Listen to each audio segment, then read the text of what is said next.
Muy buenos días, queridos amigos, estimados hermanos. Hoy es martes 24 de junio del año 2025 y vamos a reflexionar la lección de escuela sabática que se titula La fiesta de Belsasar.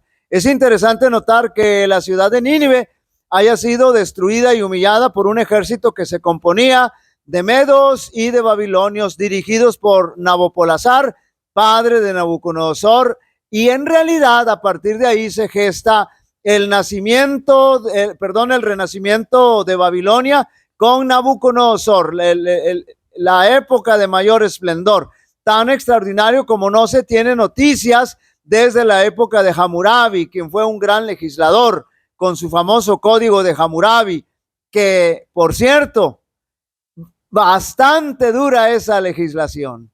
Una vez eliminados los asirios, Nabucodonosor se podía expandir y podía conquistar sin ningún problema. Babilonia se hizo poderosa y comenzó a dominar como imperio, y todas las naciones que no querían perecer tenían que someterse a Babilonia, quien ahora se había constituido en el gran imperio babilónico. Después del soberbio tropiezo de la estatua de oro que construyera Nabucodonosor, reconoció y aceptó a Dios como el único soberano, Dios todopoderoso. Mas al fin del tiempo, yo, Nabucodonosor, alcé mis ojos al cielo y mi razón me fue de vuelta, y bendije al Altísimo y alabé y glorifiqué al que vive para siempre, note bien, cuyo dominio es sempiterno y su reino por todas las edades. Todos los habitantes de la tierra son considerados como nada, y él hace según su voluntad en el ejército del cielo y en los habitantes de la tierra, y no hay quien detenga su mano y le diga, ¿qué haces? Y en el mismo tiempo mi razón me fue de vuelta, y la majestad de mi reino, mi dignidad y mi grandeza volvieron a mí, y mis gobernadores y mis consejeros me buscaron, y fui restablecido en mi reino, y mayor grandeza me fue añadida. Ahora yo, Nabucodonosor, alabo, engrandezco y glorifico al Rey del cielo, porque todas sus obras son verdaderas y sus caminos justos, y él puede humillar a los que andan con soberbia. Bien experimentado. Sin embargo, después de Nabucodonosor viene una historia trágica y arrogante por medio de Belsasar, quien era corregente de su padre Nabonido, quien por cierto casi siempre se mantenía alejado del reino haciendo expediciones porque era muy devoto al dios lunar. Y cuando Babilonia fue tomada por los medos y los persas, él no estaba en el reino. Esta trágica experiencia de Belsasar la narra el capítulo 5 de Daniel, donde Belsasar, al igual que su abuelo Nabucodonosor, muestra el espíritu de Babilonia, es decir, se muestra arrogante, vanaglorioso y hasta desafiante muy directamente contra Dios, con la diferencia de que finalmente Nabucodonosor reconoce a Dios, pero Belsasar no. Se atreve a usar los vasos de oro del santuario que fueron traídos de Jerusalén, y esto lo hace como desafío directamente en contra de Dios, porque Belsasar, note bien, conocía toda la historia, tanto de la lección de humildad que Dios le había dado a su abuelo, como la grandeza de su reino, el poderío y el esplendor de su reino que Dios le da.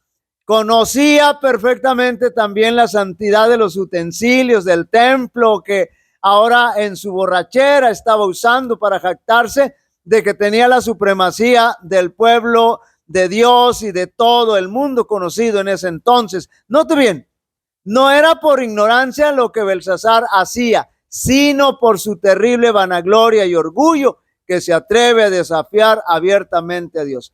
De igual manera, la humanidad en los últimos días de la historia de este mundo no será por ignorancia que vaya a decidir mal, sino porque así lo habrá de decidir abiertamente. Debido a la insensatez y debilidad de Belsasar, nieto de Nabucodonosor, la orgullosa Babilonia iba a caer. Admitido en su juventud a compartir la autoridad real, Belsasar se gloriaba de su poder y ensalzó su corazón contra el Dios del cielo. Muchas habían sido sus oportunidades para conocer la voluntad divina y para comprender que era su responsabilidad prestarle obediencia. Sabía que por decreto divino su abuelo había sido desterrado de la sociedad de los hombres, y sabía también de su conversión y curación milagrosa, pero Belsasar dejó que el amor por los placeres y la glorificación propia borrasen las lecciones que nunca debiera haber olvidado. Malgastó las oportunidades que se le habían concedido misericordiosamente y no aprovechó los medios que tenía a su alcance para conocer mejor la verdad. Lo que Nabucodonosor había adquirido finalmente a costo de indecibles sufrimientos y humillaciones, Belsasar lo pasaba por alto con indiferencia.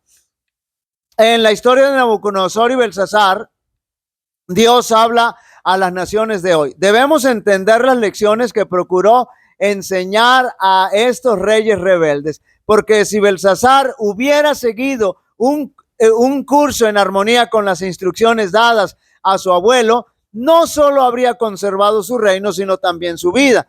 Hizo caso omiso de las lecciones y persistió en su rebelión contra Dios, cometiendo los mismos pecados por los cuales su abuelo había sido reprendido y castigado. Él también se alzó en orgullo y exaltación, y el juicio final de Dios cayó sobre él y su casa.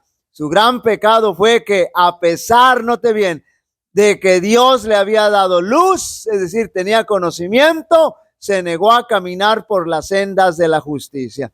Belsasar era culpable porque había tenido el privilegio de conocer y hacer lo correcto y de guiar a otros en el camino, y sin embargo se negó a prestar atención a la luz que Dios había permitido que brillara en su camino. Tuvo todas las oportunidades de conocer a Dios y su verdad, pero no quiso negarse a sí mismo para conocer y hacer la justicia.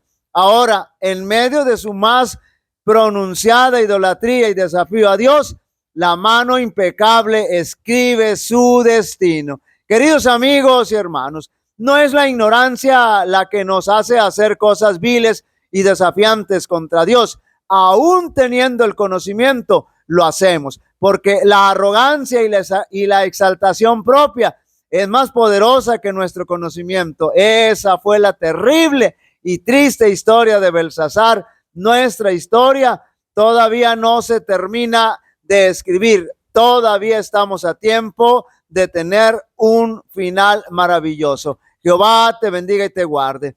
Jehová haga resplandecer su rostro sobre ti y tenga de ti misericordia. Jehová alce sobre ti su rostro y te dé paz. Y pondrán mi nombre sobre los israelitas y yo los bendeciré. Dios bendiga a cada uno de vosotros.